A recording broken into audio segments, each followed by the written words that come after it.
जय हिंद दोस्तों, स्वागत है आप सभी का। आप देख रहे हैं आपका अपना चैनल जो सरकारी कर्मचारियों, पेंशन धारकों और भूतपूर्व सैनिकों की आवाज सबसे पहले और सबसे सटीक तरीके से आप तक पहुंचाता है। आज की जानकारी बेहद विशेष है क्योंकि इसमें शामिल है लाइफ सर्टिफिकेट पर सबसे बड़ा अपडेट, 8वां वेतन आयोग, एरियर का पूरा सच, कर्मचारियों और पेंशनरों की मांगों की सूची जो प्रधानमंत्री कार्यालय तक पहुंच चुकी है, और कोविड काल के 18 महीने के रोके गए महंगाई भत्ते पर सुप्रीम कोर्ट में होने वाली ऐतिहासिक सुनवाई। वीडियो को अंत तक सुनिए क्योंकि हर सेकंड आपके आने वाले समय को प्रभावित कर सकता है। दोस्तों, आज की पहली और सबसे अहम खबर आती है लाइफ सर्टिफिकेट को लेकर, जो हर वर्ष नवंबर के महीने में करोड़ों पेंशनरों के लिए तनाव का कारण बनती थी। लेकिन इस बार स्थिति अलग है और बहुत से पेंशन धारक भ्रम में हैं। सवाल यह कि स्पर्श की वेबसाइट पर मेरी लाइफ सर्टिफिकेट की ड्यू डेट मार्च 2026 दिखा रही है, तो क्या मुझे इस नवंबर में दोबारा जमा करना पड़ेगा? कुछ कहते हैं मेरी ड्यू डेट जनवरी 2026 दिख रही है, तो क्या मुझे नवंबर में जमा करना होगा? दोस्तों, इस चिंता को यहीं समाप्त कर देते हैं। सबसे सरल शब्दों में समझिए, अगर आप स्पर्श के पेंशन धारक हैं और आपने इस वर्ष अपना लाइफ सर्टिफिकेट जमा कर दिया है, तो आपकी नई ड्यू डेट बिल्कुल आपके द्वारा जमा किए गए दिनांक से 1 वर्ष बाद दिखाई देगी। यह नया सिस्टम है और यही वर्तमान नियम लागू है। उदाहरण समझिए, यदि आपने लाइफ सर्टिफिकेट 20 नवंबर 2025 को जमा किया है, तो आपकी अगली ड्यू डेट 20 नवंबर 2026 दिखाई देगी। यदि आपने 18 अक्टूबर को जमा किया है, तो नई ड्यू डेट 18 अक्टूबर 2026 होगी। इसका सरल अर्थ यह है कि स्पर्श पेंशन धारकों को केवल अपनी ड्यू डेट पर ही लाइफ सर्टिफिकेट जमा करना है। नवंबर वाला पुराना सिस्टम अब स्पर्श परिवार के लिए समाप्त हो चुका है। हालांकि यदि आप विदेश यात्रा पर जा रहे हैं या किसी कारणवश लंबे समय तक अस्पताल में रहने वाले हैं या आप किसी ऐसी जगह जाने वाले हैं जहां इंटरनेट उपलब्ध नहीं है, तो आप अपनी सुविधा के अनुसार ड्यू डेट से पहले भी लाइफ सर्टिफिकेट जमा कर सकते हैं। यह अनिवार्यता नहीं बल्कि एक सुविधा है ताकि आपकी पेंशन निर्बाध जारी रहे। अब आते हैं दूसरी सबसे महत्वपूर्ण खबर की ओर। यह खबर है 8वें केंद्रीय वेतन आयोग और एरियर की अंतिम तस्वीर को लेकर। कर्मचारियों और पेंशन धारकों के बीच पिछले 1.5 वर्ष से सबसे अधिक चर्चा इसी विषय पर है कि 8वां वेतन आयोग कब आएगा, कब लागू होगा और एरियर कितना मिलेगा।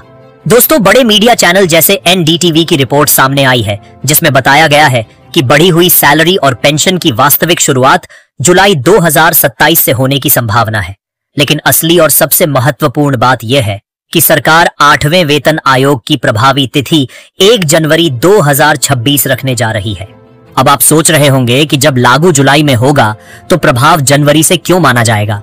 इसका स्पष्ट अर्थ है कि जनवरी 2026 से लेकर जुलाई 2027 के बीच जितना भी वेतन अंतर बनेगा वह कर्मचारियों और पेंशनरों दोनों को एरियर के रूप में दिया जाएगा। अब सवाल आता है, एरियर कैसे निकलेगा और कितना मिलेगा? इसे बिल्कुल साधारण और समझने योग्य उदाहरण से समझिए। मान लीजिए किसी कर्मचारी की मौजूदा मूल वेतन 40,000 रुपए है। 8वें वेतन आयोग में औसतन 30% बढ़ोतरी होने की संभावना जताई जा रही है। इसका मतलब नई मूल वेतन 52,000 रुपए के आसपास होगी, यानी हर महीने 12,000 रुपए का सीधा अंतर आएगा। 1 जनवरी 2026 से जून 2027 तक कुल 18 महीने होते हैं।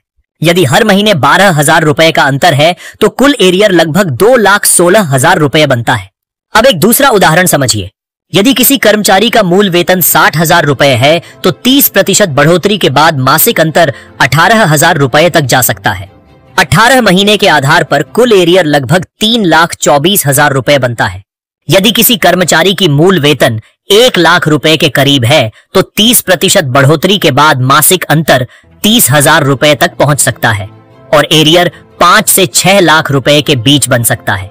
अब बात करते हैं पेंशन धारकों पर होने वाले प्रभाव की। पेंशन हमेशा मूल वेतन के 50% के बराबर होती है। उदाहरण के लिए, यदि किसी की मौजूदा पेंशन 29,000 रुपए है और बढ़कर 49,000 रुपए हो जाती है तो हर महीने 9,000 रुपए का अंतर आता है। 18 महीनों के आधार पर कुल एरियर लगभग 1,62,000 रुपए बनता है। यह एरियर फैमिली पेंशन वालों को भी इसी आधार पर मिलता है। अब बढ़ते हैं तीसरी सबसे बड़ी खबर की ओर। कर्मचारियों और पेंशन धारकों द्वारा की जा रही मांगों के समर्थन में 5 लाख कर्मचारियों और 5 लाख पेंशनरों के हस्ताक्षर प्रधानमंत्री कार्यालय तक पहुंच चुके हैं। यह संख्या बताती है कि देश भर में लाखों सरकारी कर्मचारी और पेंशन धारक अपनी वास्तविक समस्याओं के समाधान की उम्मीद में एकजुट हो चुके हैं। इन हस्ताक्षरों में कई प्रमुख मांगें शामिल की गई हैं, जैसे कि पेंशन संरचना को आधुनिक बनाना, एक समान पद पर समान पेंशन लागू करना, कम्यूटेशन अवधि को 15 वर्ष से घटाकर 11 वर्ष करना, पेंशन धारकों को 65 वर्ष, 70 वर्ष और 75 वर्ष की उम्र पर क्रमशः 5%, 10% और 15% अतिरिक्त पेंशन प्रदान करना, हर जिले में कैशलेस इलाज की सुविधा देना, सीजीएचएस में सुधार करना और सबसे महत्वपूर्ण मांग यह कि 2004 के बाद भर्ती कर्मचारियों के लिए पुरानी पेंशन योजना को फिर से लागू किया जाए। इसके अलावा कर्मचारियों की सबसे बड़ी मांग यह भी है कि नया वेतन आयोग लागू होने से पहले सरकार 20% अंतरिम राहत दे, ताकि मुद्रास्फीति की मार से कर्मचारियों को कुछ राहत मिले। यह सभी मांगे अब आधिकारिक रूप से प्रधानमंत्री कार्यालय में पहुंच चुकी हैं और उम्मीद है कि आने वाले महीनों में इन पर सकारात्मक निर्णय लिया जाएगा। अब बढ़ते हैं आज की अंतिम और ऐतिहासिक खबर पर। कोविड काल के 18 महीने के रोके गए महंगाई भत्ते के एरियर की सुनवाई सुप्रीम कोर्ट में 25 नवंबर 2025 को होने जा रही है। यह वह मामला है जिसका इंतजार पिछले 3 वर्षों से करोड़ों कर्मचारियों और लगभग 65 लाख पेंशन धारकों द्वारा किया जा रहा है।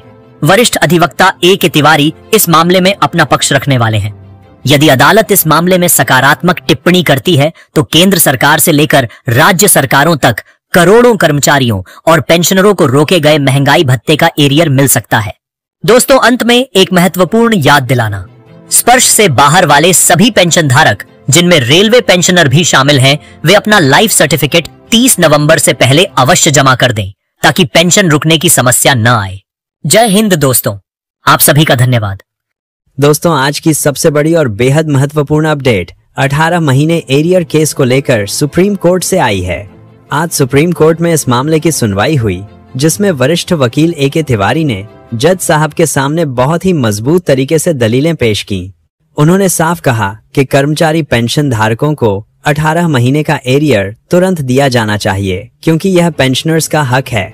केंद्र सरकार पिछले 4 साल से इस एरियर को रोके हुए है, जो पेंशनर्स के साथ सीधा अन्याय है। ए.के. तिवारी ने जज साहब को बताया कि साल 2021 में सुप्रीम कोर्ट ने खुद एक बड़ा फैसला दिया था। उस फैसले में कहा गया था कि सैलरी और पेंशन किसी भी हालत में रोकी नहीं जा सकती। अगर सरकार कभी ऐसा करती है तो बाद में पूरी रकम ब्याज सहित वापस करनी होती है। इसीलिए 18 महीने का एरियर भी पेंशन का हिस्सा है और इसे रोकना पूरी तरह गलत है। इसके साथ ही देश की अर्थव्यवस्था से जुड़ा एक बड़ा तथ्य भी कोर्ट के सामने रखा गया। दलील में कहा गया कि आज भारत की अर्थव्यवस्था दुनिया में 5वें नंबर पर है। ऐसे में सरकार के पास कोई भी ठोस कारण नहीं है कि वह पेंशनर्स का एरियर रोके रखे। सरकार को बिना देर किए 18 महीने का एरियर तुरंत जारी कर देना चाहिए। अब दोस्तों, सबसे खुश करने वाली खबर यह है कि जज साहब ने केंद्र सरकार से जवाब तलब किया है। जी हां, कोर्ट ने सरकार को पूरा 1 महीना समय दिया है कि वह अपना जवाब दाखिल करे।